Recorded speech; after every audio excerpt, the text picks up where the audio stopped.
ചെല്ലാൻ പറഞ്ഞു. അങ്ങനെ ചെയ്ത് പിന്നെ പോയിട്ട് കറങ്ങി ടക്കനഞ്ഞ് വന്നു. കാരണം 40 കിലോ മെസ്സിനുള്ള സാധനം മേടിച്ച് മലക്കറിക്ക് മേടിച്ചോണ്ട് വന്നു. ഇന്ന് പിന്നെ അബുദാബിയിലൊക്കെ പോകാനായിട്ടൊക്കെ ഇരിക്കുകയാണ്. അബുദാബിയിൽ പോയാൽ എന്ത് നിനക്ക് മാറും.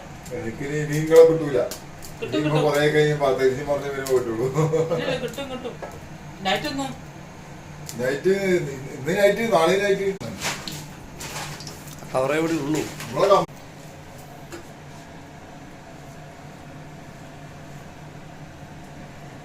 ഇതെന്തിനാണ്